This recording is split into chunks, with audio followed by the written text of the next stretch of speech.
진행하겠습니다. 그 4장은 이제 보에 대한 해석과 설계라는 제목으로 돼 있고, 여기 보시게 되면 이제 보에 대한 설계 개념이 나와 있죠. 그러니까 여러분들이 이제 보라고 그러면 어떤 건가요? 보라고 그러면 뭐 영어로 이제 가다란 말도 쓰고,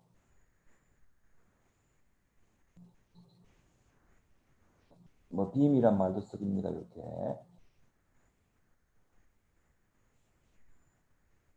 그죠? 그래서 보면 일반적으로 보라고 그러면 기둥과 이거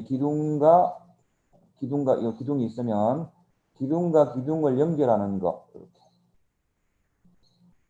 그죠? 그래서 이게 보가 되죠. 요거는 기둥이라고 그래요.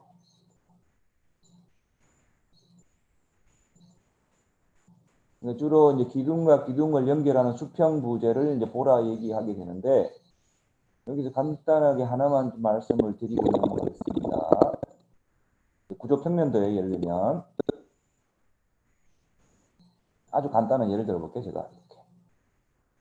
아주 뭐 기둥이 딱 4개만 있어요. 이렇게.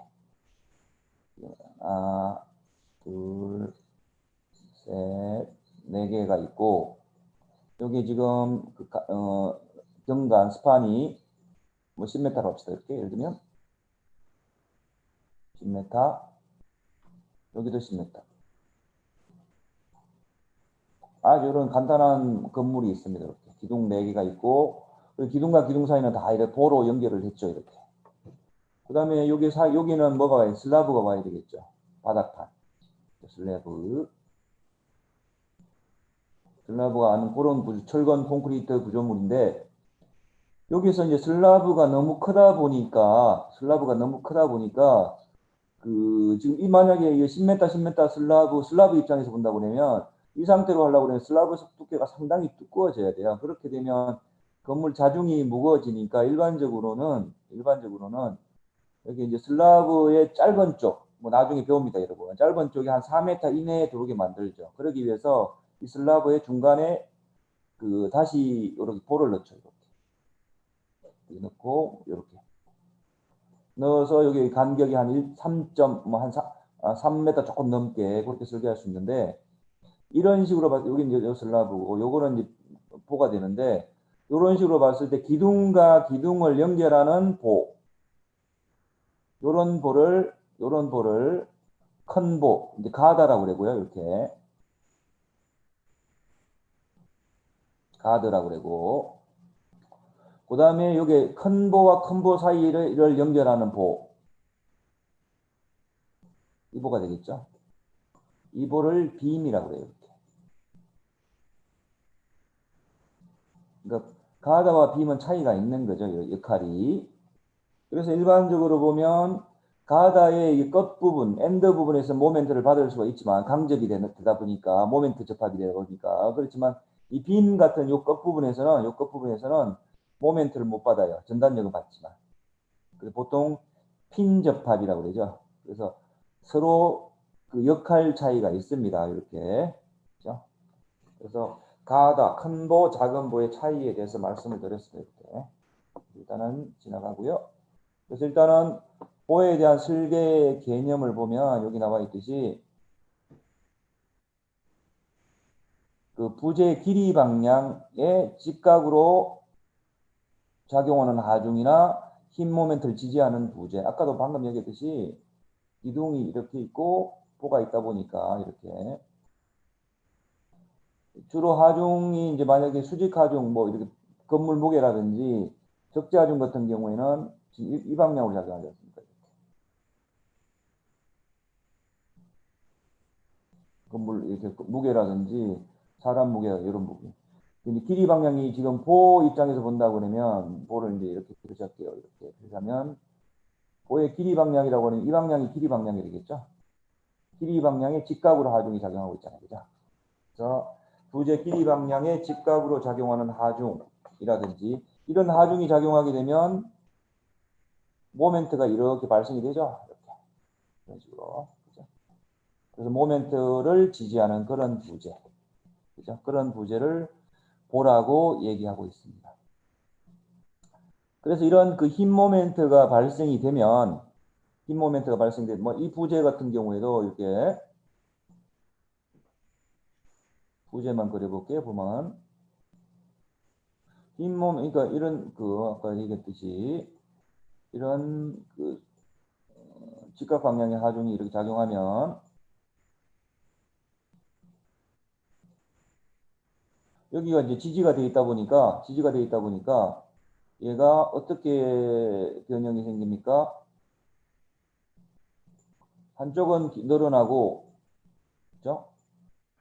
한쪽은 줄어들고, 그죠? 이런 식으로. 한쪽은 아래쪽은 이 부재의 상태에서는 아래쪽 하단 쪽은 늘어나는 인장 상태, 상단 쪽은 길이가 줄어드는 압축 상태. 이런 상태를 힘 변형 상태라고 그러죠. 힘 모멘트가 작용하는 그런 상태. 힘 모멘트가 이렇게 작용하지 않습니까? 이렇게 휘려고 하게 되는 그런 그 하중이 작용하는 그런 상태. 그래서 여기는 힘 모멘트가 작용하고 힘 모멘트 작용으로 인해서 한쪽에는 인장, 한쪽에는 압축력이 작용하고 그 다음에 변형도 이렇게 힘 변형이 발생이 되죠. 한쪽은 늘어나고 한쪽은 줄어드는 그런 변형 상태. 그죠? 그래서 여기서 방금 얘기했듯이 힘 모멘트에 의해서 축방량력으로, 그러니까 이 방향으로, 축방량력 이 방향이 되는 거죠. 얘를 그려보면, 여기 잘라가지고 그려보면, 좀 크게 그려볼게요. 이렇게 생긴 단면입니다. 그죠? 이 부분 자른 거예요. 그죠? 아래쪽에는 인장이고, 위쪽에는 압축이라고 그랬죠. 그죠? 그래서 중립축, 인장과 압축이 작용하지 않는 중립축이 있을 거고, 그죠? NA라고 합니다. 뉴트럴 엑시스 해가지고 중립축. 중립축 거리에 비례하는 거지 않습니까?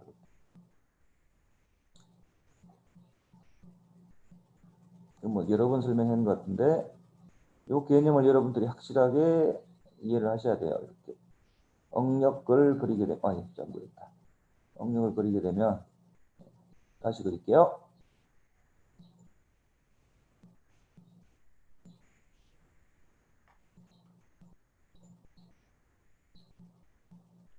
억력을 그리게 되면 이 중립축은 0이고 이쪽을 압축력이 되는 거죠. 그러니까 압축력인데 제일 먼 쪽에 제일 커요. 그죠? 거리에 비례해서 당연하게 이제 거리에 비례해서 이쪽이 제일 많이 줄어들고 이쪽이 제일 많이 늘어날 거니까. 그렇죠? 그래서 여기는 압축력, 압축억력. 이 중립축에서 아래쪽은 인장억력.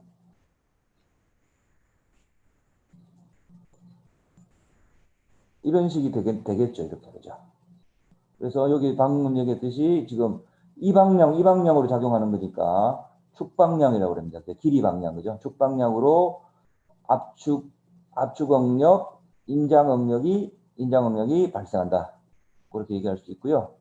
그 다음에 이런 억력만 작용하는 것이 아니고 줍니다. 아까 방금 얘기했듯이 이런 보 같은 경우에는 방금 얘기했듯이 이 길이 방향으로 아까 얘기했듯이 이런 식의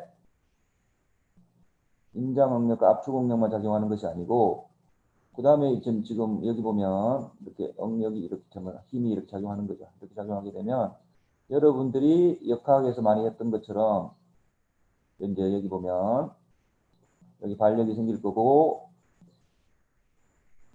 지금 이 방향으로 그러니까 지금 이번 이 방향으로 이렇게 힘이 또 작용하죠. 길이 방향, 축 방향의 직각 방향으로 이 영역을 뭐라고 그럽니까? 전단 영역이라고 그러죠. 우리 가위로 자르는 같이 이렇게 탁 자르는 그런 힘. 그죠? 전단력, 전단억력, 이것도 작용합니다. 이렇게.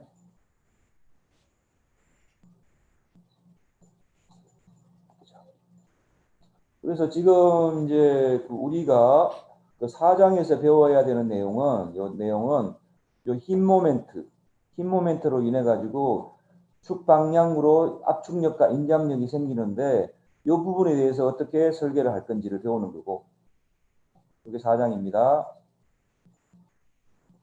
그 다음에 전단력, 이제 이 방향으로 그 길이 방향, 축 방향이 직각 방향으로 생기는 전단 응력에 의해 생기는 그 응력에 대해 가지고 설계하는 그런 내용이 요게 6장에서 배우는 거고, 그 내용이 되겠습니다. 그죠? 그래서 요번 학기에는 뭐 6장까지 하면 다 끝나겠죠. 그래서 이 4장을 설명하는 시간이 좀 많을 것 같아요. 다른 부분하고 다 연계가 되기 때문에. 그래서 이 부분을 여러분들이 확실하게 이해를 해야 되는데, 기본적인 게 여러분들이 좀 그 역학적인 부분이 조금 약하더라고요. 보니까 선배들 보니까. 그죠? 아까 제가 이렇게 설명을 했는데도 그 이해를 못 하시는 분도 있어요. 보면 아직도. 그래서 이 부분을 지금 제가 설명은 계속 하고 있지만 몇 번 더 설명할지도 모릅니다. 그렇지만 이해를 해야 되는 거니까 좀 부족하신 부분들은 옛날 역학 책도 한번 찾아보시고 좀 공부를 좀 하세요. 이렇게 공부가 필요합니다. 이거는 그냥 외우는 공부가 아니고 이해하는 공부가 필요해요. 이렇게 그런 내용이 되겠고요. 그래서 만약에 여기서 지금 약간 여러분들을 뭐 이해를 돕기 위해서 결론 부분을 먼저 말씀드리면 요 4장에서 배우는 요 내용은 설계가 만약에 어떻게 되는가 하면 단면이 직사각형이라고 그러면 보가 생겼다고 그러면 아까 여기 중립축이 있을 거고, 여기가 위쪽이 압축력을 받고 아래쪽이 인장력을 받으니까 요런 그 콘크리트라고 하는 부분은 압축력에 강한 거니까 윗부분은 그냥 두어도 되겠죠. 보강이 필요 없지만 인장력을 받는 부분은 보강이 필요해. 인장력이 크게 되냐. 그래서 여기 보면 인장력을 받는 부분에서 여기 밑에다가 인장력을 제일 많이 받는 위치에다가 여기 철근을 이렇게 배근하게 되겠죠. 일단 계산을 해가지고, 그죠? 그리고 이렇게 힘 모멘트에 이제 저항할 수 이렇게 설계가 되는 거고, 그 다음에 전단력 부분은 아까도 제가 그렸듯이 전단력 부분은 이렇게 일단하게 생겼지 않습니까? 그래서 콘크리트가 전단력이 어느 정도 저항을 하지만 그 이상이 작용한다고 그러면 일단 전단력은 지금 작용하는 방향이 이 방향으로 작용하잖아요. 이 방향 이렇게 작용하는 겁니다. 그렇죠? 철근도 똑같이 철근 대근을 이 방향으로 이렇게 이 방향으로 똑같게 얘 저항할 수 있게 철근 대근을 이런 방향으로 이렇게 대근해요. 전단력에 대해서 이런 식으로 대근해요. 여기서 본다고 그러면 여기 보통 보면 이제 철근이 이렇게 되건데 위에도 철근이 보통 대건됩니다. 나중에 배우지만 대건되고 여기 파란색 부분을 이렇게 옆으로 봐서 이렇게 되는 거니까 이 단면에서 봤을 때는 이 주철근을 이렇게 보통 이렇게 둘러싸죠. 이렇게. 옆에서 보면 이 철근들이 이렇게 보이겠죠. 일자처럼. 그죠? 그래서 이 철근이 전단 보강건이라고 그래요. 전단 보강건.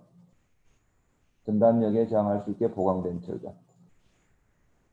요 지금 이게 요 철근들은 주철근이 되는 거고. 여기서 만약에 지금 옆에서 본다고 그러면 이 빨간색 철근들은 이렇게 표시가 되겠죠. 이런 식으로 배건되는 건데 이런 내용들을 구체적으로 배우게 되겠죠. 이쯤입니다. 그래서 중요한 거, 힘 모멘트, 전단력 요것에 맞게 이제 설계하는 것이 되겠습니다. 그 다음에요. 그 다음에 힘 해석에 대한 기본 사항들이 나와 있습니다. 힘 해석에 대한 기본 사항. 그 해석을 위한 과정들이 크게 세 가지가 있는데 그 첫 번째 과정이 뭔가 하면 평면 유지의 과정이라 가지고 변형 전에 이제 그 부재축의 수직한 평면은 변형 후에도 부재축에 수직하다. 그래서 이런 과정을 적용하게 되면 여기 나와 있듯이 보의 변형도가 중립축에서 거리에 비례한다. 그러니까 이런 얘기예요. 풀어서 얘기하면 아까 이런 보가 있었고 여기가 중립축이고 여기를 압축이라고 그러고 이쪽을 인장축이라고 그러면 이 지금 단면에 변형이 생기겠죠. 그 변형도를 그릴 수가 있는데 그 변형도가 아까도 응력하고 마찬가지로 거리에 비례해서 변형이 늘어난다. 거리에 비례해서 변형이 늘어난다. 그 얘기입니다. 이렇게. 그래서 그 변형 값들을 얼마나 단면에서 변형이 생기는지를 여기 뭐 일직선으로 가는 거니까 계산하기가 편하겠죠. 그죠? 그런 얘기가 되겠습니다. 보의 변형도는 중립축 거리에 비례한다. 그죠? 이런 게 성립이 된다는 얘기 되겠고. 두 번째 과정은 뭔가 하면 콘크리트의 변형도, 철근의 변형도, 그러니까 뭐 철근이 이렇게 나중에 이렇게 대근이 되겠죠. 대근이 될 건데, 철근이 이제 그 하중을 받으면 늘어날 건데, 그 변형되는 정도랑 콘크리트도 받으면 하중이 늘어나겠죠. 변하겠죠. 그죠? 근데 이 두 개가 늘어나는 그 변형도가 거의 비슷하다. 아까 우리가 뭐 열팽창 계수도 비슷하다고 그랬는데, 그래서 이 변형받게 되면 두 개가 서로 변형되는 정도가 비슷하기 때문에 하중을 받더라도 여기 나와 있듯이 나옵니다. 철근과 콘크리트가 완전히 부착이 되기 때문에 상대적인 미끄러짐이 발생되지 않고 이제 조금은 발생되겠지만 작다는 얘기 되겠죠. 변형이 거의 같기 때문에 일체로 거동할 수 있다. 완전히 일체는 아니지만 두 개 변형도가 거의 비슷하기 때문에 일체로 많은 부분에 대해서 일체로 거동할 수 있는 가능성이 높다. 그런 얘기입니다. 그런 과정을 가지고 있고 또 세 번째는 뭔가 하면 철근과 콘크리트 응력 같은 경우에는 우리가 4장에서 2장에서 배웠던 내용 그 응력과 변형도의 관계 있지 않습니까? 그죠? 그걸 이용해서 계산할 수 있다. 예를 들면 철근 같은 경우에는 이런 거 배웠잖아요. 그죠? 철근은 응력이고 변형도고 이런 관계를 배웠잖아요. 이렇게 가지고. 그래서 이게 나중에 나오겠지만 철근의 강도가 정해지면 항상 이 기울기는 일정하니까 이 기울기는 2.0 곱하기 10의 5승이라고 그랬죠? 파스칼. 그죠? 그래서 만약에 ST400 철근이면 이 항복 강도가 400이라고 그랬죠. 400메가파스칼이 되니까. 여기 지금 항복 변형률을 구할 수 있겠죠. 이렇게. 요걸 얘기하는 것이 되겠습니다. 이렇게. 그래. 철근 같은 경우 요런 그 뭡니까? 곡선 관계를 이용할 수 있고 또 콘크리트도 마찬가지로 책에 나와 있듯이 이런 포물선이 있지 않습니까? 이 포물선 그죠? 그것을 이용하게 되면 그 응력과 변형률의 관계를 알 수 있다. 그런 내용이 되겠습니다. 이 세 가지 과정을 가지고 있고요. 요 지금 얘기하는 것들은 상당히 좀 뭐니까 좀 포괄적인 그런 내용들이에요. 일단은 좀 이해를 하려고 노력을 하시고 좀 더 구체적인 내용은 뒤에 나올 겁니다. 포괄적인 내용들을 얘기하고 있고 그 다음에 설계를 위한 과정도 세 가지가 있습니다. 그래서 그 첫 번째 과정이 뭔가 하면 보설계하는 데 있어서 얘기하는 거예요. 힘 부재. 그래서 콘크리트에 작용하는 인장 응력은 무시하고 계산을 한다. 그렇죠? 그래서 실제적으로 콘크리트의 인장 응력을 우리가 앞에서 계산하는 그 식이 있었지 않습니까? 그죠? FR 해가지고 인장 파괴 계수가 해서 0.64 쓰는 식. 그럼 뭐 람다를 쓰고 그죠? 루트 FCK인가 그래서 여기다 FCK 압축 강도를 넣게 되면 대략적인 인장 강도를 나와요. 그죠? 뭐 대략 계산해 보면 이 강도의 한 10분의 1보다 조금 크든지 합니다. 그렇게. 그렇지만 그냥 원래는 인장 강도가 있지만 이거를 무시하고 계산한다. 그렇게 계산함으로 인해 가지고 이 부분을 무시해 버리니까 계산이 좀 단순해지겠죠. 간단해지고 원래는 있는 강도인데 얘를 무시해 버리니까 안전율도 실제적으로 좀 더 높아질 수도 있고 그런 부분을 얘기하고 있고요. 그다음 세 번째가 이제 압축 쪽의 이제 변형률. 우리 그러니까 뭐 이렇게 아까 얘기했듯이 중립축이 있고요. 나중에 구체적인 얘기, 철근이 만약에 아래쪽에 배건되어 있다고 그러면 내가 아까 변형률을 그려보면 변형률이 아이고 변형률이 될 건데 여기는 압축 변형률이고 여기 인장 변형률이 되겠죠. 이렇게 인장 쪽 이게 중립 쪽이고 그래서 요 콘크리트에 생기는 요 지금 요 제일 요 부분 보면 생기는 변형률을 이제 압축 쪽 변형률 중에 최대값이 되는 거니까 여기는 입시론 뭐 C로 쓴다든지 할 수 있겠죠. 그죠? 그래서 요 값이 파괴될 때는 얘를 0.3% 숫자로 쓰면 0.003이 되겠죠.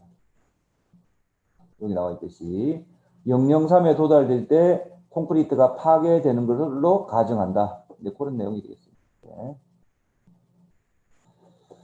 그 다음에 이제 콘크리트 압축 응력의 이제 분포는 이제 그 시험 결과에 따라 가지고 직사각형, 사다리, 꼴, 포물선 형태로 가정할 수 있다. 요 얘기는 이제 원래 형태는 그 포물선 형태지만 여기 단순화시켜서 이렇게 할 수 있다는 얘기가 되는데 좀 구체적인 내용은 이제 조금 있으면 나올 겁니다. 그래서 하여튼 요 세 가지 가정을 가지고 설계를 하게 돼 있죠. 그 다음 페이지요. 그 다음 페이지부터 이제 좀 구체적인 내용들이 나옵니다. 이제 보에 대한 저항 모멘트, 그 내부 저항 모멘트를 구하는 그런 내용이 되는데 그 이제 철근 콘크리트 보에서 이제 외력에 의해서 모멘트가 발생하게 되면 중립축을 중심으로 해서 지금까지 설명했듯이 인장응력, 압축응력이 생기게 되는데 그 인장응력의 합력을 T라고 그러고 압축응력의 합력을 라지 C라고 한다고 그러면 그 사이에 이제 그 우력에 의해서 내부 저항 모멘트가 되면서 외부 모멘트와 평행을 이룬다고 그러는데 제가 한 가지 설명을 드려볼게요. 그러니까 뭐 아주 단일 부재로 이루어진 겁니다. 이렇게 단일 재료로 이렇게 이루어졌어. 이게 이제 힘 모멘트가 작용하고 중립축이 만들어졌습니다. 중립축.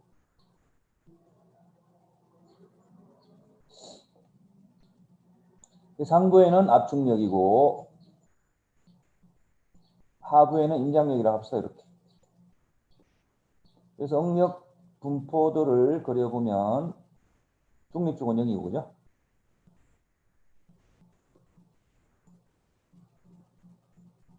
이런 식의 응력이 발생됐어요. 이렇게 응력이 발생됐어요. 그래서 여기서 이 지금 요거는 압축 응력이잖아요. 그죠? 요거는 인장 응력이잖아요. 그죠? 그래서 이쪽은 요렇게. 이건 인장.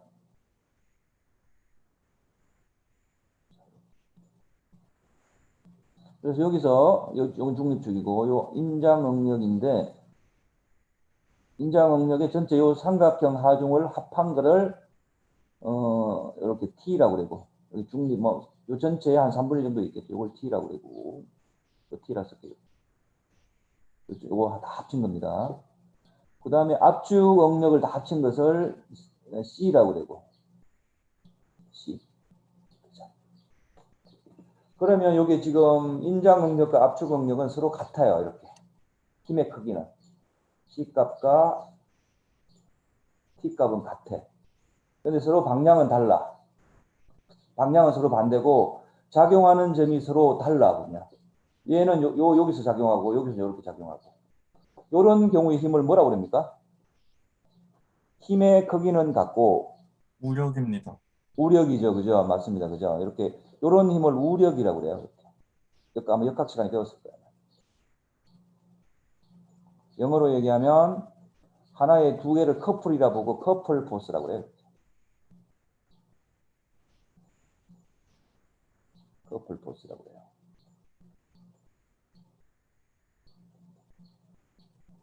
우력이 발생하면 어떤 현상이 벌어집니까? 예를 들면 똑같은 우력이 아니고 만약 T값 이렇게 왔고 C값이 이렇게 왔어. 똑같은 위치에서 이렇게 작용한다 그러면 얘로 인한 지금 플러스 방향이 마이너스 힘 방향이 작용해서 여기서는 다 0이 돼 버리겠죠. 이렇게. 0이 되는데 똑같은 힘의 크기지만 작용점이 서로 다르게 돼 있어요. 이렇게. 똑같은 힘이지만 방향이 서로 반대 방향이면서 작용점이 다르다 그러면 어떤 현상이 벌어질까? 이런 힘하고 다르게? 모멘트가 발생합니다. 모멘트가 발생되죠. 잘 아시네. 그러니까 요 점에서 본다 그러면 요 T점 중심에서 본다 그러면 T라는 하중은 팔거리가 없으니까 모멘트가 발생이 안 되죠. 여기서 본다 그러면. 그죠? 그렇지만 C라는 하중은 이 시계 방향으로, 그죠? 팔거리를 보통 J라 표현할게요. JD. 그러면 팔거리 반시계 방향으로 C에다가 JD를 곱한 모멘트가 발생이 되겠죠. 모멘트까지. 근데 반대로 C점에서 본다고 하더라도 T 힘으로 인한 C로 인한 힘은 없죠. 팔거리가 없으니까. 똑같은 JD만큼의 다시 반시계 방향으로, 그죠? 똑같은 반시계 방향으로 TJD만큼의 모멘트가 발생되겠죠. 자, 그래서 요 힘을 여기 나와 있듯이 요 힘을 우력 발생으로 인한 저항 모멘트가 되는 거예요.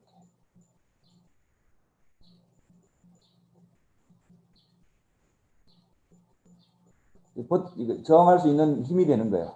그래서 외력으로 인해서 모멘트 발생 부분을 얘가 지켜주는 그런 내용이 되겠습니다. 이렇게. 그 내용들이 지금 여기 2페이지에 적혀져 있습니다. 다시 한번 볼게요.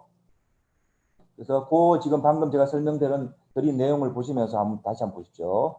철근 콘크리트 보에서 외력에 의해서 모멘트가 발생이 되면 중립축을 중심으로 해서 아까 얘기했듯이 인장 압축 응력이 생기고 그 인장 응력의 합력을 T라고 그러고 압축 응력의 합력을 C라고 한다 그러면 이 둘 사이에는 우력이 된다는 얘기가 되는 거고 이 우력으로 인해서 그 저항 모멘트가 되기 때문에 외부에 대해서 경영을 이루어서 전체적으로 안전하다는 그런 안전하다는 그런 내용이 된다는 그런 내용이 되겠습니다. 그죠?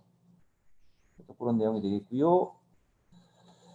그래서 아까 얘기했던 C값과 T값은 같죠. 이렇게. 그 다음에 요 C값, T값이 우력이라고 그러면 그 우력으로 인해서 생기는 모멘트 값은 이렇게 구할 수 있다는 거. 그렇죠? 그 JD라고 하는 거는 C값과 T값 사이의 거리가 됩니다. 그래서 이런 개념을 가지고 아까 설명했던 대로 설계 강도, 소요 강도 이상이 나올 수 있게 그렇게 설계해 주면 되겠죠. 그죠? 그래서 이런 기본적인 내용이 되겠고요. 그 다음에 조금 더 하고 좀 쉬겠습니다. 3페이지 갈게요. 지금까지 한 내용들은 뭐 일반적인 개론 얘기가 되겠고, 이제 3페이지에 조금 더 구체적인 내용들이 나와요. 이렇게. 중요한 내용이니까 좀 집중하시고요. 이제 힘부재 변형률 한계. 지금 뭐 책이 바뀌면서 좀 어려운 말을 많이 쓰고 있어요. 지금 우리가 배울 때하고 좀 다르게 똑같은 내용인데 좀 더 어려운 말들 많이 쓰고 있는데 내용들을 잘 보시면 뭐 이해할 수 있을 겁니다. 여러분들이. 여기 보시면 이제 철근의 항복 변형률이란 말이 나와 있어요. 보시면 이걸 설명을 다시 한번 드릴게요. 설명했던 내용이 될지도 모르겠지만 우리가 이 2장에서 그 철근 재료 실험하는 얘기를 한 적이 있습니다. 그래서 이 재료 실험을 하게 되면 여기가 변형률, 여기가 응력. 실험하게 되면 0부터 시작해가지고 쭉 가다가 항복을 하고 이렇게 된다고 그랬죠. 그래서 여기에 지금 이 기울기를 탄성 계수라고 그랬다고 했습니다. 그래서 이거는 기울기가 2.0 곱하기 10의 5성 메가파스칼 무조건 외우라고 그랬죠. 이걸 따르겠으면 뉴턴 밀리미터 제곱하고 같습니다. 그래서 지금 요 기울기라고 하는 거는 지금 요게 x축이고 y축이라 생각할 수 있으니까 요 기울기는 요 기울기 그대로 쓰면 돼요. 입시론 분의 그죠? x축, y축 그죠? 탄성 상태 기울기니까 얘가 ES가 되는 거죠. 요 관계를 여러분들이 무조건 외워 놓으셔야 돼요. 그러니까 응력 시그마 응력이지 않습니까? 그죠?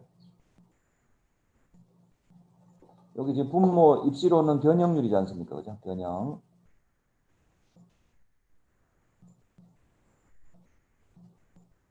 뭐 변형률, 변형도 이런 말 씁니다. 변형률. 요 지금 기울기라고 하는 거는 탄성계수. 탄성계수 기울기 관계 있다는 거. 이건 계속 쓸 거니까 무조건 외워 두시면 됩니다. 이거는 이건 외우셔도 돼요. 이렇게. 그래서 탄성계수는 응력과 변형률의 그런 지금 기울기 관계라는 거. 그렇죠? 이렇게 쓰게 되겠고, 그래서 결국에 요 식을 여러분들이 이제 이해를 할 수 있으니까 요 식에서 지금 여기 보시면 요 만나는 점, 여기 항복점이죠? 요 만나는 점은 FI를 할 수 있고, 그 다음에 X축 만나는 점은 항복 변형률, 입시론 Y라 이렇게 쓸 수 있겠죠. 그렇죠? 그럼 요 점을 구할 수 있지 않습니까? 그죠? 요 관계가 아니까. 요 지금 만약에 철근이 SD 400이라고 그러면 뒤에 있는 숫자가 항복 강도라고 했죠. 그래서 요 경우에는 FI 값이 400 메가파스칼이 되겠네요. 그죠? 그래서 요 식에 그대로 넣게 되면 요 식에 그대로 FI에다가 그죠? 응력이 FI지 않습니까? 그죠? 시그마가 그죠? 근데 입시론 Y가 되는 거죠. 그 다음에 탄성계수가 되는 거죠. 그래서 요 지금 SD400 철근이라고 그러면 우리가 알 수 있는 값은 요 값을 알 수 있는 거고 400이 되는 거고, 요거는 지금 숫자가 항상 철근 관계없이 이렇게 딱 주어져 있는 거니까. 그래서 입시론 Y를 구한 것이 요 값이 되겠죠. 여기 있는 부분. 그렇죠? 지웁니다. 그래서 여기서 이제 철근의 항복 변형률을 이제 구하는 그런 내용이 지금 여기 있습니다. 그렇죠? 그래서 이렇게 구할 수 있고, 만약에 철근이 SD 500이라고 하면 이렇게. 그죠? 요거는 똑같고요. 그죠? 여기 있는 숫자만 500으로 바뀌겠죠. 그럼 여기 0.0025. 그래서 여기 지금 철근의 종류에 따라서 철근 변형률이 바뀐다는 거. 이게 뭐 퍼센티지로 하면 0.2%입니다. 그죠? 요거는 0.25%. 그래서 이것을 확실하게 기억하고 계세요. 그래서 이렇게 해서 이제 항복 변형률 구할 수 있다는 거. 그렇죠? 항상 이 부분이 이제 상수입니다. 요거 항상 상수니까 둘 중에 한 개만 알면 서로 각각을 구할 수 있다는 얘기가 되는 거죠. 그렇죠? 그런 내용이 되겠고요. 그 다음에 이제 균형 변형률 그런 내용들이 나와 있습니다. 균형 변형률. 제가 메모해 놓은 게 있는데 메모해 놓은 내용을 좀 보겠습니다. 좀 편하게 설명하기 위해서.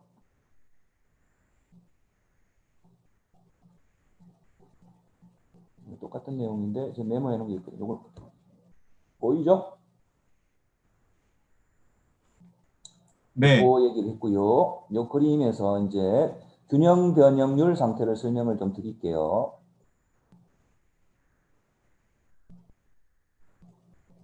그래서 여기 지금 그림에 나와 있듯이 이제 요 그림을 그렸습니다. 제가 요 폭이 B가 되고 여기 이제 동그란 거는 철근입니다. 철근은 보통 AS로 표현을 해요. 이렇게. 그다음 요 부분이 중립축이고 NA가 되겠죠. 이렇게.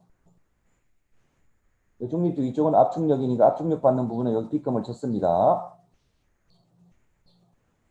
그 다음에 폭이 B고, 여기 지금 압축 연단에서 철근 중심까지의 거리. 요 거리를 D라고 보통 표현해요.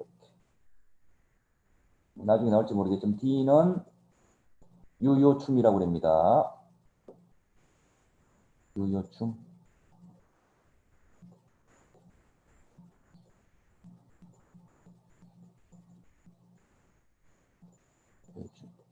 여기서 끝까지 전체 춤을 전체춤이라고 그러고, 그 다음에 지금 철근 콘크리트 보호에서 이제 압축 연단의 철근 중심까지 거리를 유효춤이라고 그래요. 그러니까 그 철근 콘크리트 보호할 때는 전체 춤보다 유효춤이 중요가 해요. 유효춤. 요것도 기억하십시오. 스몰 D로 표현하고. 그 다음에 여기 작용하는 이제 변형률을 그린 것이 되겠죠. 여기 중립축에서 비례하는 거니까 이렇게 비례하는 걸 그렸는데, 그럼 여기서 이제 콘크리트의 연단부에서 0.003, 아까 0.003이 될 때 압축 파괴가 된다고 그러니까 0.003을 그렸고요. 이렇게 이쪽은 이제 철근의 변형률이 되는 거니까 입시론은 아까 얘기했듯이 탄성 계수분의 응력이 되는 건데, 항복되는 경우에는 이 값이 입시론 y가 되고요. 여기 fy가 되겠죠. 항복 변형률을 응력을 넣으면 되는 거니까. 그죠? 이 상태를 그렸어요. 그래서 무슨 얘기를 하는가 하면 균형 변형률 상태라고 그러면 요 지금 콘크리트 부분이 0.003에 도달되는 동시에 요 철근이 항복하는 이런 상태. 지금 요 그린 것처럼 변형률이 요렇게 발생하는 상태. 그러니까 여기는 콘크리트 압축 파괴를 했고요. 여기는 철근이 항복을 했고, 여기 두 개가 동시에 딱 일어났어. 그걸 균형 변형률 상태라고 해요. 여기 나와 있는 거죠. 다시 한번 읽어보겠습니다. 정리를 보면 인장 철근의 응력이 항복에 도달되고, 그러니까 항복했다는 얘기가 되는 거죠. 항복에 도달된과 동시에 압축적 콘크리트 변형률이 0.003. 다시 말하면 압축 파괴가 되는 그런 상태. 실제적으로 이런 상태가 일어나는지 안 일어나는지 모르겠지만 이상적으로 이렇게 생각해 볼 수 있는 거죠. 그죠? 그래서 두 개가 이렇게 동시에 압축 파괴와 철근 항복이 동시에 일어나는 그런 상태. 그런 상태를 균형 변형률 상태라고 합니다. 그래서 다시 여기 나와 있듯이 콘크리트 압축 파괴, 철근의 항복이 동시에 일어나는 그런 상태를 균형 변형률 상태. 중요한 내용이 되겠습니다. 이렇게 되겠고요.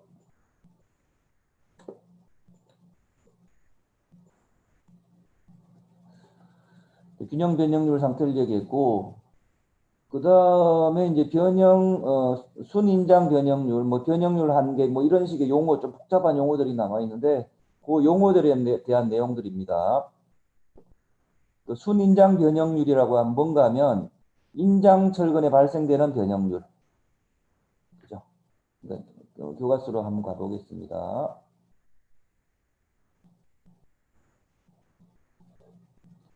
보면,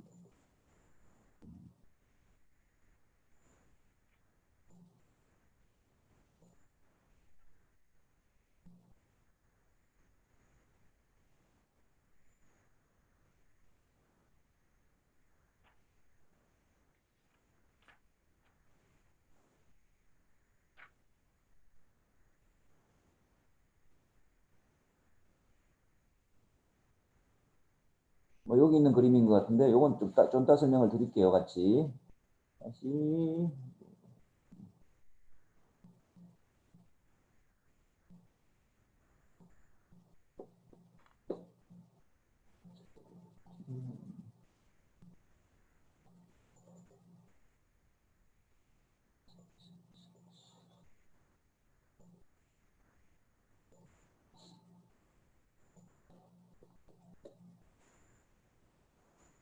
잠깐만요.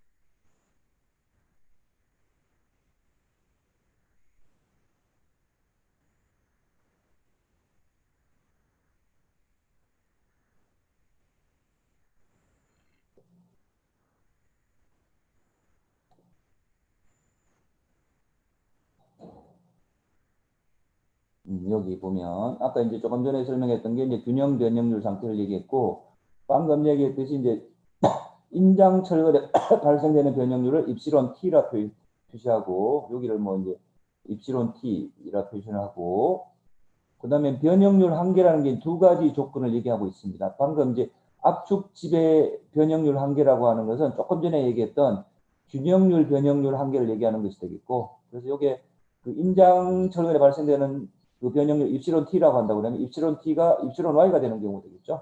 요 값이 입시론 Y가 되는 경우가 되겠고 인장 지배 변형률 한계라고 하는 거는 그 철근 항복 변형률의 한 2.5배 정도. 여기 시계에 나와 있는 것처럼 두 식 중에 큰 값을 취하면 되는 거죠. 0.005랑 그 철근 변형률의 2.5배 중에 큰 값을 취하면 되겠죠. 만약 예를 들어서 요 값이 지금 철근이 SD 400 철근이라고 그러면 아까도 얘기했듯이 입시론 Y 값이 0.002였지 않습니까? 그죠? 그럼 여기다가 여기 0.25배 곱하게 되면 똑같이 0.005가 나오는 거니까 요거는 입시론 T가 0.005가 나올 것이고 만약에 철근이 SD 500 철근이라고 그러면 요 값이 0.0025가 되는 거니까 여기다 2배 곱하게 되면 2.5 곱하기 0.0025 하게 되면 요 0.005보다 큰 값이 되겠죠. 그죠? 그러면 입시론 T 값이 더 큰 값을 취해야 된다. 변형률 한계가. 그런 내용이 되겠습니다. 그래서 대략적으로 철근 항복 변형률의 한 2.5배 정도를 인장집의 변형률 한계값으로 그렇게 지정하고 있습니다. 요 구체적인 설명이 뒤에 나올 겁니다.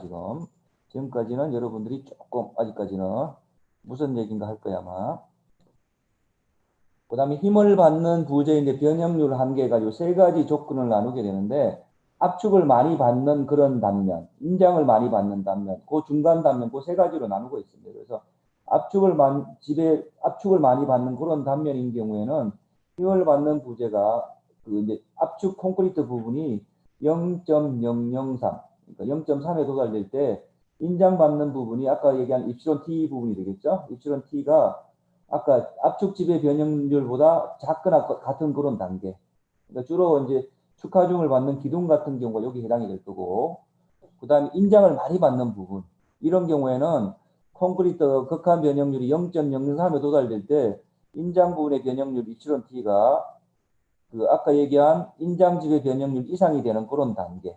이런 경우는 힘 모멘트를 받는 보라든지 슬라브 같은 경우가 여기 해당될 거고, 그 다음에 3페이지, 4페이지에 보면 변화 구간이라고 하는 거는 요 지금 인장 지배 단면과 압축 지배 단면의 중간에 있는 그런 단계, 그 숫자도 요 중간에 해당되는 그런 경우가 되는데 전형적인 경우가 이제 수평 하중을 받는 기둥이 되겠죠. 그래서 요 관련되는 그림이 요가스에 나와 있습니다. 요가스 뭔가요? 저긴가? 요건가요?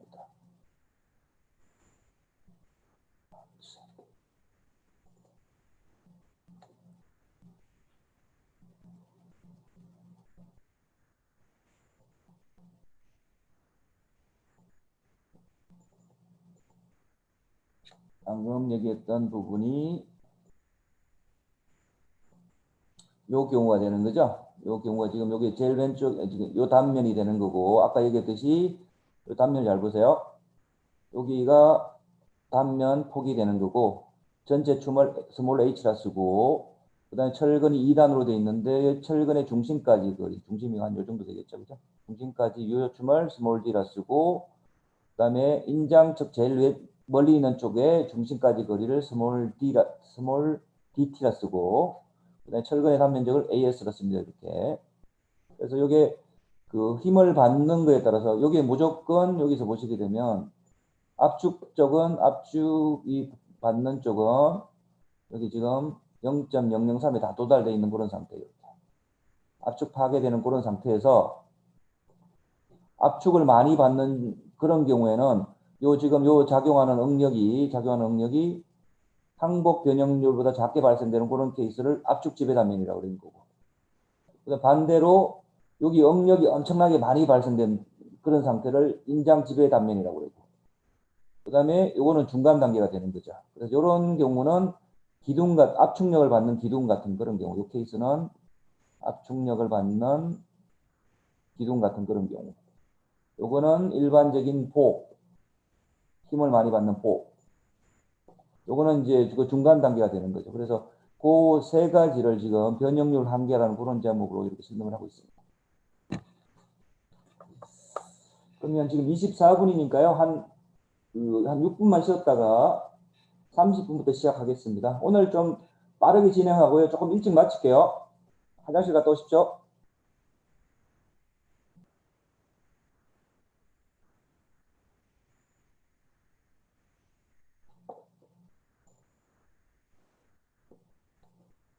이런 부분에서 계속 긴장해서 하겠습니다.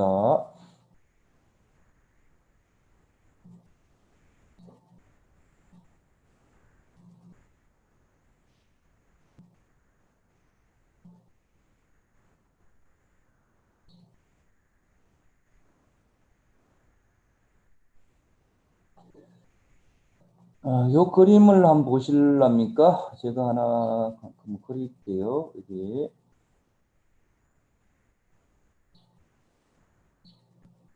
하나 그릴게요. 여기다가.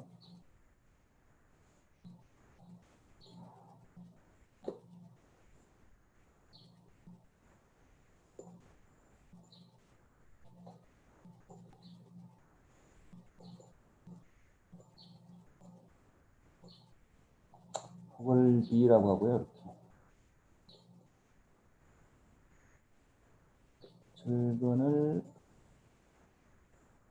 철근을 뭐 예를 들면 4대를 내가 납시다.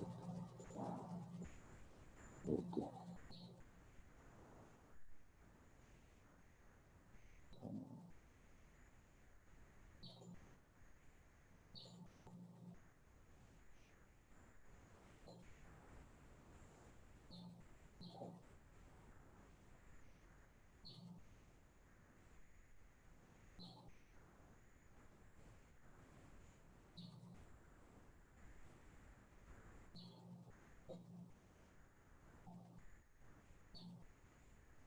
얘를 그냥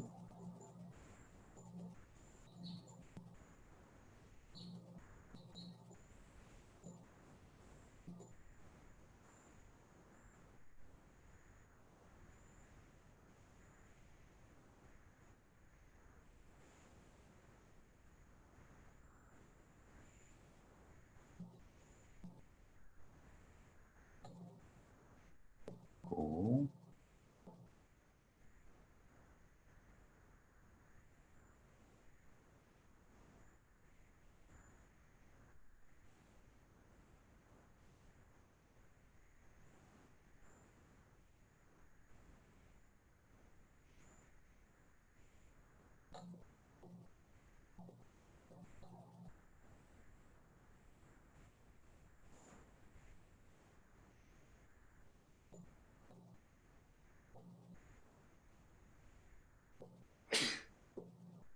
전면기를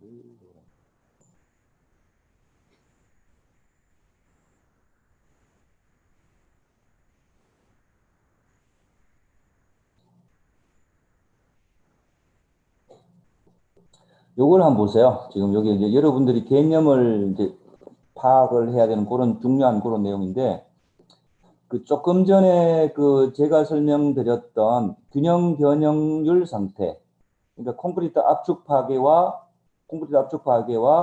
철근의 항복이 동시에 일어나는 그런 조건을 균형 변형률 상태라고 그랬고, 그죠?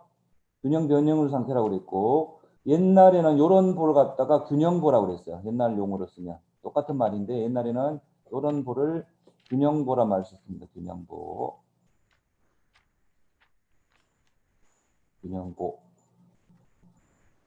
뭐 요 말 지금은 좀 어렵게 뭐 균형 변형률 상태, 그러니까 콘크리트 압축이랑 철근 항복이 동시에 일어나는 그런 조건, 그죠? 그런 상태를 균형 변형률 상태, 그렇게 얘기하고, 요때 이제 그 철근 B를 여기 보면 철근 B라고 하는 거는 유효 단면적, 여기 B에다가 유효춤을 곱한 거, 유효 단면적에다가 철근의 면적, 그 비율이 됩니다. 철근이 많으면 많을수록 로 값이 커지겠죠. 철근 B가. 철근 B가 되는데, 철근 비율이에요. 철근 B가 균형보 상태의 철근 B를, B를 밸런스라 해가지고, 요를 로 B라 써요. 로 B. 로 B라 쓴다고 그러면, 얘는 지금 철근 B가, 요 철근 B가 로 B보다는 좀 작겠죠. 철근은 뭐 두 개밖에 안 넣었으니까. 얘는 철근 B가 더 많겠죠. 로 B가, 로 값이 로 B보다 많겠죠. 그래서 요거는 균형 변형률 상태의 철근을 배근한 거, 균형보가 되도록 설계한 거고, 얘는 철근을 좀 작게 한 거고, 얘는 철근을 더 많이 집어넣었어. 그죠?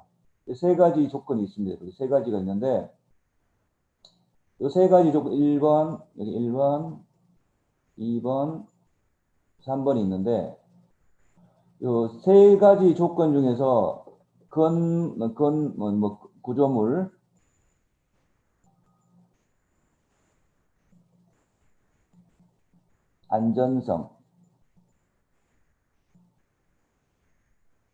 안전성을 고려한다고 그러면 가장 안정한, 그러니까 안전한, 안정된 거, 그러니까 안정이 아니고 안전이 되겠군요. 그죠? 건물이 뭐 파괴랑 관계되는 거죠. 그죠? 사람 생명 뭐 이런 부분하고 관계시켰을 때 이 중에 가장 바람직한 거는 1번, 2번, 3번 중에 어느 걸까요? 3번인 것 같습니다. 3번인 것 같습니까? 이유는 뭡니까? 그 철근의 이제 단면적이 음, 1번이랑 2번에 비해 많기 때문에. 많기 때문에요. 네, 철근비가 그래서 이제 높기 때문에 예. 조금 더 안정한 것 같습니다. 뭐 철거는 무조건 많이 넣으면 좋은 거네요. 어, 그건 또 아닌 것 같습니다. 그건 왜 아닌가요?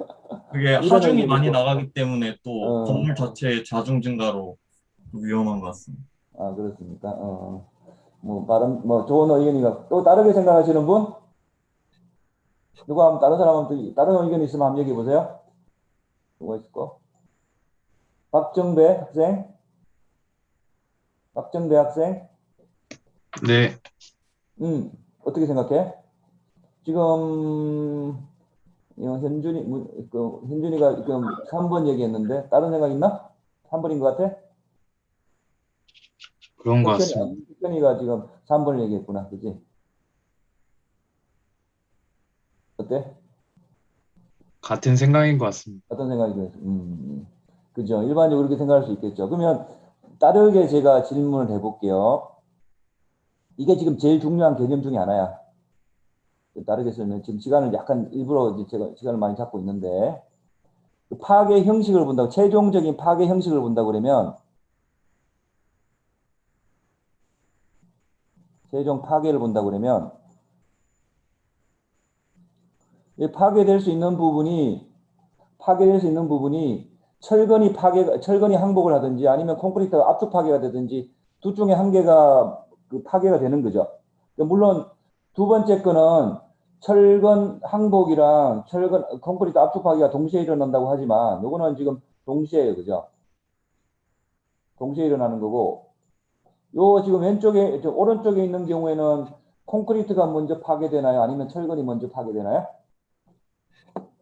콘크리트가 먼저 파괴됩니다. 그죠. 철근이 여유가 있는 거니까, 그죠. 철근은 여유가 있는 거니까, 여기는 콘크리트 파괴가 먼저 생기는 거죠. 콘크리트 압축 파괴가 먼저 생겨요. 얘 같은 경우에는 1번은 철근이 부족하죠. 그죠. 얘 지금 동시에 일어나는 것보다. 그럼 이런 철근이, 여기는 어떻게 돼요? 철근이 항복이 선행이 되겠죠. 이렇게. 철근 항복이 먼저 일어날 거예요. 이렇게. 만약 지금 이런 파괴 형식을 본다고 하면 이렇게 됐어. 이렇게 생각이 바뀌지 않아? 이렇게 되면? 그죠? 그리고 오늘의 결론이 이거예요. 그러니까 지금 여러분들이 일반적으로 생각했을 때는 철근을 많이 배근하면 안전할 것 같지만 그렇지 않습니다. 지금 파괴 형식을 최종 파괴 형식을 본다 그러면 철근을 많이 집어넣게 되면 철근에 여유가 있기 때문에 콘크리트 압축 파괴가 선행이 되겠죠. 그렇지만 이건 동시에 일어나는 그런 케이스고, 요거 지금 철근이 적게 들어가는 경우에는 철근 부분의 항복이 먼저 선행이 돼요. 그러면 콘크리트 압축 파괴가 생긴다는 얘기는 뭡니까? 콘크리트 압축 파괴는 치성적인 파괴예요. 얘가 순간적으로 일어날 수 있는 그런 치성적인 파괴가 되기 때문에 구조 쪽에서는 바람직하지 않게 봅니다. 그죠? 그렇지만 철근 항복이 선행되는 경우에는 파괴가 생기더라도 연성적인 파괴. 그죠? 그래서 결론은 1번입니다. 이게 3번이 아니고. 그래서 여기서 얘기하려고 하는 거는 철근을 너무 많이 집어넣으면 안 된다는 거야. 그래서 요것 때문에 최대 철근비 규정이 있습니다. 이건 설명이 나올 거야 아마. 최대 철근비 조건이, 제한 조건이 있어요. 철근을 너무 많이 넣으면 안 되니까 얼마 이하로 넣게 되어 있습니다. 그 조건을 만족해야지 보로서 충분히 구조적인 의미를 가지게 돼요. 철근을 너무 많이 넣으면 안 된다는 그 개념을 설명하려고 이 얘기를 지금 말씀드렸습니다. 그래서 그 내용이에요. 그래서 그 내용이 여기 나와 있듯이 지금 아까 이게 이제 균형 변형률 상태, 이제 균형보가 되는 거고, 그래서 결국에는 철근에 걸리는 응력이 항복 응력에 도달된 거죠. 얘는 이것처럼. 그다음에 얘 같은 경우에는 철근에 여유가 있으니까 철근이 좀 많이 들어가 있는 경우죠. 철근이 항복 응력에 도달되기 전 상태가 되는 거고, 얘는 철근이 항복한 상태가 되는 거고. 그래서 얘를 본다고 하면 얘는 콘크리트 압축 파괴 항복이 동시에 발생되는 케이스가 두 번째 케이스라고 한다고 그러면, 오른쪽에 있는 경우에는 콘크리트 압축 파괴는 발생되지만 철근 항복 이전이 되는 거죠. 입실론 T 값이 입실론 I보다 작은 거니까. 반면에 철근이 작게 들어가 있는 케이스, 균형보보다 철근이 배건량이 작은 그런 경우는 철근은 항복을 했지만 여기는 아직 압축 파괴가 생기지 않은 그런 조건이 되는 거죠. 그래서 요 경우에서는 얘를 바람직하게 이렇게 보고 있습니다. 네. 그런 개념이 되겠고요. 그래서 이걸 지웁니다. 그렇게 이해하시면 될 것 같고요. 그래서 그런 이유 때문에 여기가 나와 있어요. 이렇게. 여기가. 옛날에는 철근 양을 가지고 이제 표현을 했는데 그렇게 표현하지 않고 좀 어려운 말로 표현을 하고 있습니다. 그래서 최소 허용 변형률 해가지고 최소한 이만큼 이상은 건물에서 철근에서 변형이 생기게 해야 된다 그런 얘기입니다. 그래서 최소 허용 변형률 입실원 A 미니멈 해가지고 여기 보면 철근의 항복 변형률이 한 2배 이상 허용할 수 있게 이렇게 규정되어 있죠. 이렇게. 그래서 이 규정을 만족할 수 있게 그렇게 설계하라 그런 내용입니다. 철근에 충분히 인장 변형률이 생길 수 있게. 그 이유가 지금 조금 전에 제가 얘기했듯이 철근의 항복을 유도함으로 인해 가지고 힘 부재 연성을 확보하기 위해서, 그래서 확보하기 위해서 최소 허용 변형률 이상이 될 수 있게 그렇게 규정하고 있습니다. 그 얘기가 되겠고요. 그러니까 철근을 너무 많이 넣으면 안 된다는 얘기입니다. 되겠고요. 그 다음에 이 그림을 하나 또 설명을 해야 될 것 같아요. 여기 나중에 쓰여지는 그림인데 뭐 어려운 건 아닙니다. 제가 하나 그려볼게요. 단면을 다시 한번 그려볼게요. 이렇게 직사각형 보가 있고요. 이렇게 여기 철근이 2단 배건돼 있어요. 이렇게.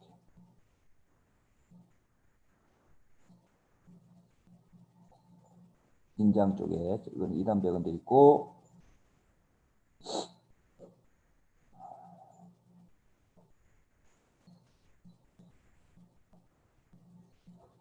그 다음에 여기서 표시법도 중요합니다. 여기서 여기 압축 연단에서 철근 전체 중심은 뭐 요 정도 되겠죠. 요 정도. 그죠? 철근 중심까지 거리를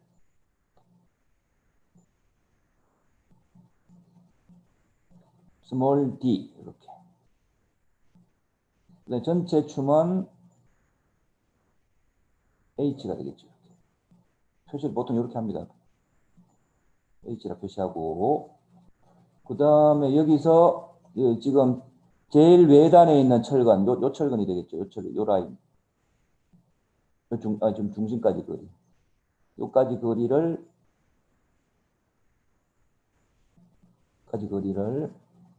스몰 DT라고 할게요. DT. 그 다음에 요 철근 단면적은 AS.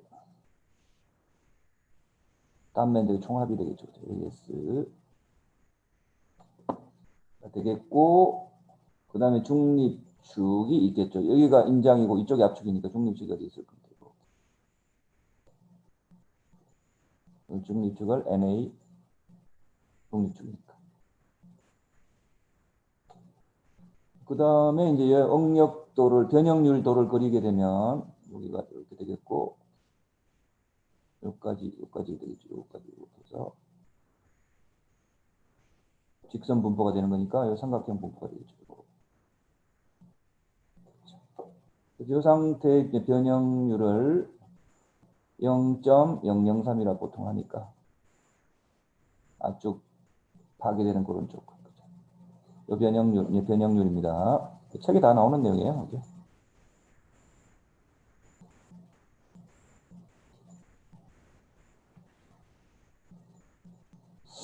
변형률 분포도가 되어 있고, 그 다음에 여기 지금 그 압축, 인장에서 제일 그 먼 쪽, 제일 인장이 많이 걸리는 쪽 변형률은 입시론 T 값.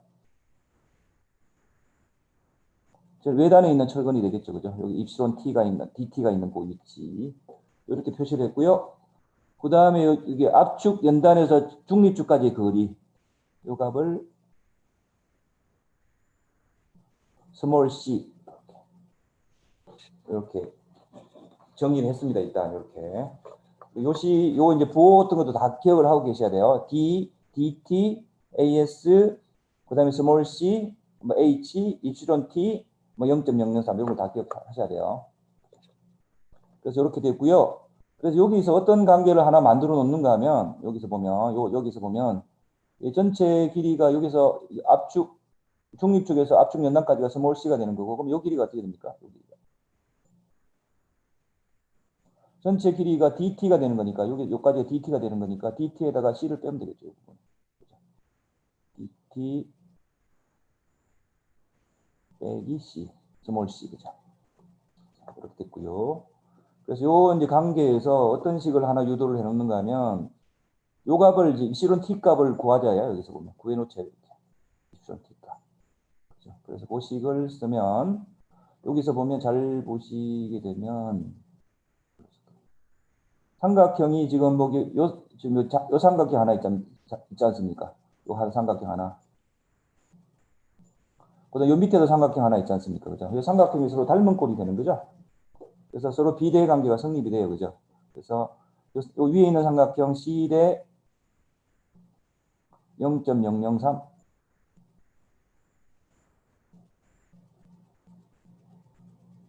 이꼬르 밑에 있는 삼각형, 그죠? 요 C에 해당되는 게 요 높이가 요게 되겠죠. dt-c, 그죠? dt-c 갈로를 할게요. 헷갈리니까. 그 다음에 이게 입시론 t가 되는 거죠. 닮은 꼴. 0.003 해당되는 부분이. 요 식에서 입시론 t를 구하면 지금 요게 서로 요거 곱하고 요거 곱하면 되는 거니까. 그죠? 그래서 여기서 입시론 t 값을 구하면 이렇게 쓸 수 있는 거죠. 이렇게. 그래서 요 부분을 좀 더 이제 좀 간략화 시킨 게 요게 되겠습니다. 그래서 요 부분을 기억을 하고 계세요. 요 관계에서 결론만 얘기하면 입시론 t라고 하는 거는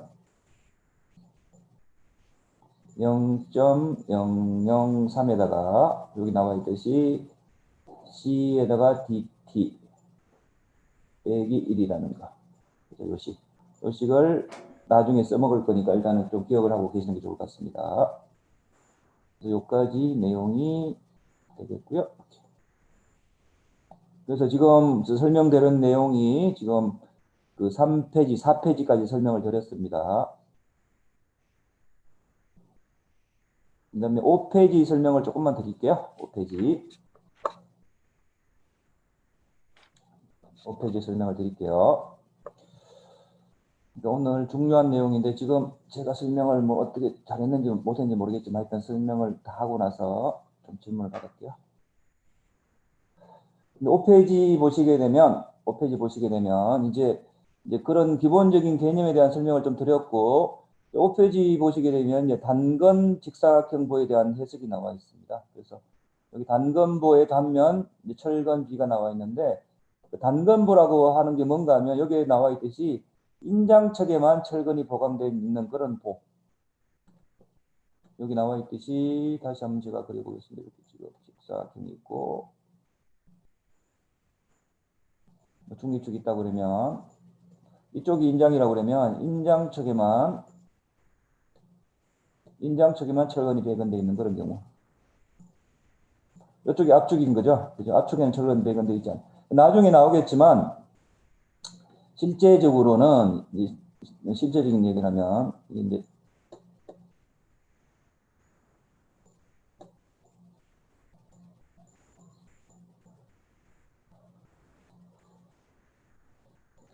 철근이 인장이 작용하는 척, 압축이 작용하는 척. 여기도 철근이 배건되는데 이런 보를 이제 두 군데 배건돼서 복건보라고 그러고 얘는 한쪽만 인장만 배건돼서 단건보라고 그래요. 단건보라고 그러는데 실제적으로 설계되는 거는 다 웬만하면 다 복건보가 되는 거죠. 그러니까 압축 측에서 철근이 필요 없더라도 그 다른 이유 때문에 설명은 나중에 설명을 드립니다. 다른 이유 때문에 압축 쪽에도 철근을 배건을 해요. 그래서 대부분의 경우는 복건보로 사용이 되는데 단건보를 가지고 설명하는 이유는 개념적으로 이렇게 설명하기가 더 편하니까. 그래서 이 단건보 개념을 이해하고 나서 복건보 개념을 이해할 수 있게 그렇게 책에서는 설명을 하고 있죠. 그래서 이제 그렇게 이해하시면 됩니다. 그래서 이 인장 쪽에만 철근 배건되는 철근을 단건보라고 합니다. 이렇게. 그리고 유효단 면적은 아까도 얘기했듯이 이 폭을 B라고 그러고요. 그 다음에 압축 연단에서 철근 중심까지 거리 얘를 D라고 한다고 그러면 유효단 면적은 BD가 됩니다. 이렇게 유효단 면적은. 물론 전체 단면적은 얘가 H라고 한다고 그러면 전체 단면적은 BH가 되겠지만 철근 콘크리트 보에서는 이 전체 단면보다는 유효 단면적이 더 중요합니다. 이렇게.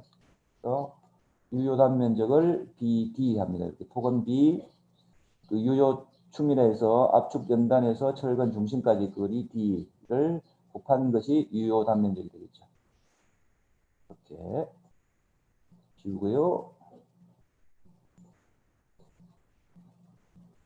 그 다음에 그래서 아까도 조금 전에 나왔지만 그 철근비, 그러니까 좀 이런 그림에서 철근 단면적을 AS라 한다고 그러면 폭은 B고 그 다음에 유효춤 철근 중심까지 거리 스몰 d 그다음 전체춤 H.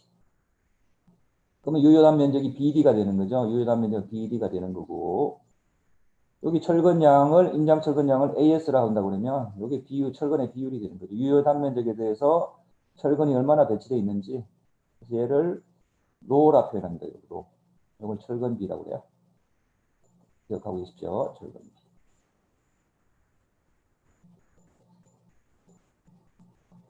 로라고 그러면 BD분의 AS, 유효 단면적 대비 철근량이 얼마나 있는지에 대한 비율이 되겠죠. 그래서 AS는 철근의 단면적, 그 다음에 B는 보의 폭, D는 보의 유효춤, 그냥 춤이 아니라 유효춤입니다. 그렇게 표시합니다. 그래서 그 얘기가 되겠고요. 그 다음에 이제 또 설명을 하나 해야 될 게, 제가 그려놨는데 이걸 그려놓은 걸 가지고 설명을 드릴게요. 이 그림을 한번 보십시오. 여기 교과서 나오는 그림인데 제가 옮겨 그렸습니다.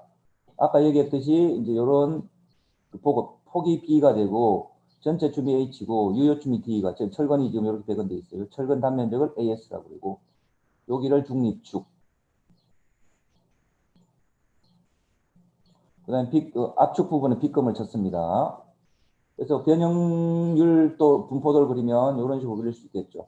중립축의 거리에 비례하는 거죠. 그래서 0.003이 되겠고, 철근에 작용하는 응력을 입시론 S라 표현하겠습니다. 그 다음에 여기서 중립축에서 압축 연단까지 거리를 스몰 c로 표현한다고 그랬죠. 그래서 이 경우에 이제 작용하는 응력 분포도를 그린 것이 되는데, 철근에 대해서는 뭐 이런 식의 응력이 작용하겠죠. 이렇게 작용하는 그 힘을 FS라고 그러고요. 철근에 작용하는 힘, 응력. 근데 콘크리트 같은 경우에는 응력이 일률적이지 않고 위치에 따라 좀 달라요. 그래서 달라. 근데 그 연구하시는 분이 이제 여기 응력이 어떻게 작용하는지를 갖다가 분포하는 것을 좀 연구를 해보니까 이런 식의 포물선을 이룬대요. 일정하지 않고 포물선 분포야. 위치에 따라서 다른 포물선 분포. 그래서 이 전체 제일 큰 데 크기가 FCK가 되는 요 제일 높은 데서 FCK가 되는 이런 식의 그 포물선 형태를 가지고 있습니다. 압축력에 작용하는 응력이 좀 골치 아프게 됐죠, 그죠? 그래서 이 상태에서 그 이제 요 그림에서 이제 얘를 이제 어떻게 정리할 건지가 요 밑에 나와 있습니다, 그죠? 그래서 일단은 분포도가 이렇게 된다는 거 실제적인 거 지우겠습니다. 그 얘기가 있고요. 그래서 방금 얘기했듯이 앞 인장 부분 같은 경우에는 인장 부분 같은 요게 보면 인장 부분 같은 경우에 이제 그 여기 작용하는 응력이 요만큼이고 단면적이 여기에 되는 거니까 철근에 작용하는 인장력을 여기 T라고 표현한다고 그러면 T는 지금 철근 단면적에다가 작용하는 응력을 곱하면 되겠죠. 이게 이제 인장력 크기가 되겠고요. 인장 합력 T가 되겠고, 철근 단면적에다 작용하는 응력을 곱하면 될 것이고. 근데 문제는 이게 지금 그 콘크리트 부분이 되지 않습니까? 콘크리트 부분이 지금 응력이 이렇게 포물선 형태를 이루는 거니까 얘를 계산하기가 좀 힘들어요. 그래서 어떻게 하는가 하면 얘를 오른쪽에 있는 그림처럼 포물선 형태를 이런 직사각형 형태로 이렇게 치환을 합니다. 이렇게. 여기 나와 있듯이 이 포물선 형태를 직사각형 형태로 여기 치환을 하는데 이런 식의 그 방법을 등가응력법으로 이렇게 표현을 하고 있어요. 등가응력 블록법이라고 해요.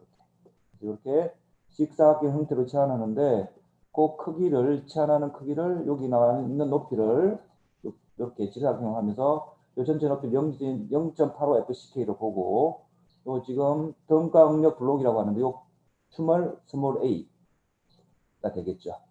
그래서 얘가 작용하는 위치가 요 C값 안에 들어있는 요만큼이 되는 거죠. 요만큼의 지금 등가응력 블록을 해서 작용하는 거죠. 그래서 등가응력 블록 전체 크기, 요 응력의 크기는 0.85가 되는 거니까 0.85 FCK가 이런 응력이 작용하는 면적이 요 폭 B에다가 그죠? 폭 B에다가 요 추먼 A가 되는 거죠. 요 BA에다가 작용하는 크기가 되게 얘가 전체 그 압축 응력의 합력이 되는 거죠. C값이 되는 거죠. 이렇게. 그 내용이 되죠. 그래서 이렇게 표현되어 있습니다. 이렇게 C값은 0.85 FCK에다가 A, B 값을 곱한 거.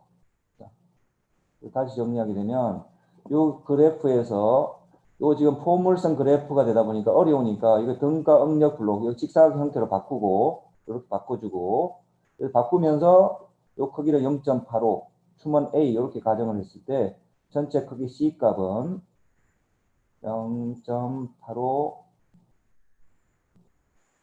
FCK에다가 등가 응력 블록의 깊이에다가 고의 폭 A, B 값을 곱한 것이 된다. 그 다음에 철근에 작용하는 전체 합력은 철근의 단면적에다가 작용하는 응력을 곱하면 된다. 이게 이제 요식에서 찾아낼 수 있는 내용이 되겠죠. 이 내용을 이해를 하시고 여기서 이제 문제가 되는 게 뭔가 하면 여러분도 하면서 좀 의심스러운 그런 부분이 있을 건데 얘로 이렇게 치환을 했지 않습니까? 그죠?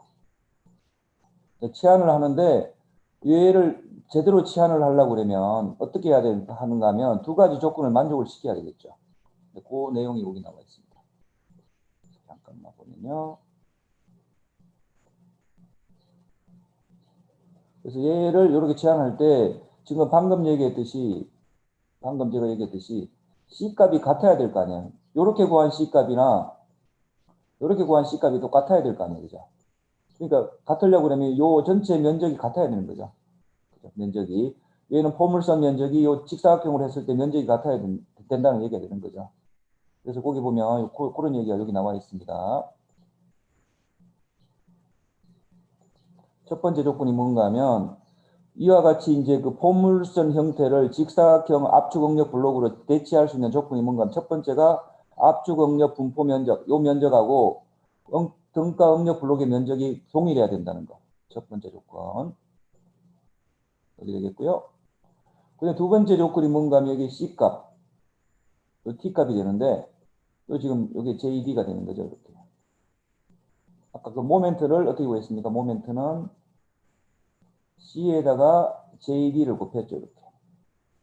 이렇게 구한 거나 여기서 요 C값, 요 JD값 해가지고 구한 거나 똑같아야 되는 거니까 여기의 도심이랑 여기의 도심이 같아야 되겠죠.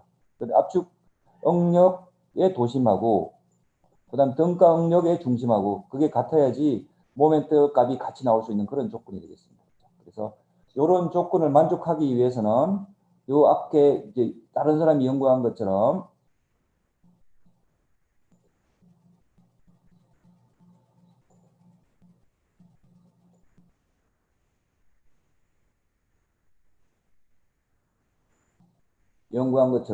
여기 보면 등가 응력 그 블록의 요 크기를 갖다 0.85 FCK로 하고 그 다음에 A가 여기 주어져 있는 조건을 만족하면 된다 해서 이제 나온 그런 결론들이 요 밑에 정리가 되어 있습니다. 그죠? 그래서 기본적인 개념을 다시 한번 제가 한번 볼게요. 여기 보시면 크게 하고 그래서 지금 보겠습니다. 다시 그래서 이런 식의 가정하에서 다시 보게 되면 등가 응력 블록이라는 그런 개념입니다. 철근 콘크리트 힘재 구조 해석에 대한 가정입니다. 그래서 인장 응력의 아까 합력이 그 철근의 단면적에다가 그 인장 철근에 작용하는 응력을 곱한 것이 합력이 되는데 T가 되겠고 AS 곱하기 FS가 된다고 했죠. 그 다음에 문제가 되는 게 이제 압축 응력에 대한 얘기가 되는데 압축 응력이 아까 요 위에 있는 것처럼 그 형태 자체가 이렇게 포물선이 이루기 때문에 합력을 구하는 것이 쉽지가 않다. 그렇게 되어 있습니다. 그래서 이것을 이제 일반적으로 이제 규정에서는 직사각형이라든지 이런 등가응력 블록으로 바꾸는 것이 편리하다 되어 있고 그 바꾸는 구체적인 내용이 이제 여기 나와 있는 거죠. 그래서 우리 설계 규정에서는 직사각형 등가응력 바꾸도록 그렇게 규정이 되어 있다고 그러고 지금 요거처럼 그래서 방금 요 대치 조건이 뭔가 하면 압축 응력 분포 면적 요 면적하고 요 면적이 같아야 된다는 첫째 조건. 근데 두 번째가 요 압축 응력의 도심하고 요게 등가 응력 블록 중심이 같아야 된다. 왜냐하면 모멘트 값이 같게 나와야 되는 거니까 그런 내용이 되겠고요. 그래 이런 조건을 만족하는 게 제한되어 있는 게 압축 응력의 등가 응력 블록의 전체 크기를 0.85 FCK로 고정시킨다고 그러면 압축 연단까지 거리를 스몰 a라고 했을 때 a 값을 이렇게 표현한다는 거. 여기 나와 있는 것처럼 이렇게 표현한다는 거. 그래서 물론 요 이제 A 값은 C 값보다 작아야 되는 거죠. 그래서 C 값은 압축 연단에서 중립축까지의 거리. 요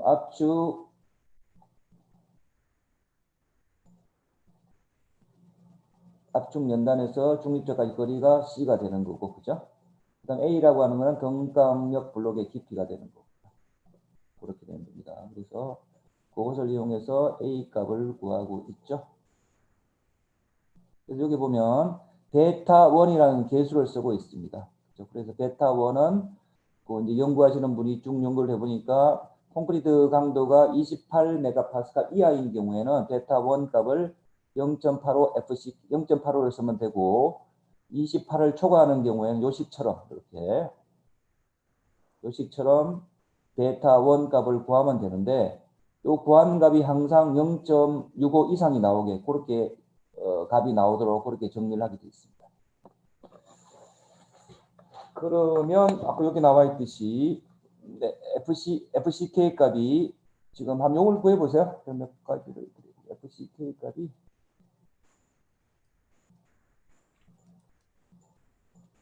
30인 경우 베타 1 값 구해 보십시오. 요것을 가지고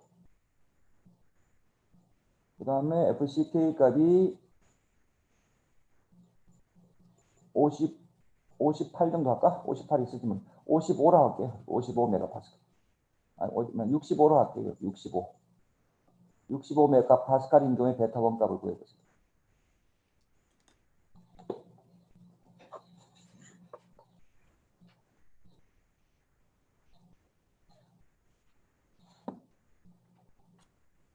그러니까 지금 요 경우가 이제 30인 경우에 그 식대로 넣으면 되겠죠. 지금 한 대로 식을 넣게 되면 베타 1 값을 구하면 되니까 요 식이 되는 거니까 요 식이 베타 1에다가 0.85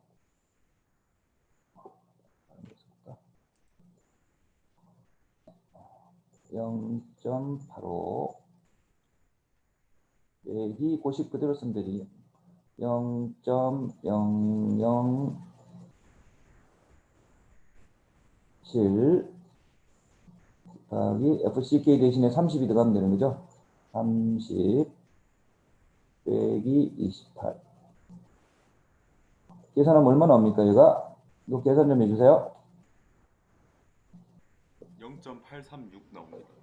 0.836 요 값을 베타 1 값을 쓰면 되겠죠. 이렇게.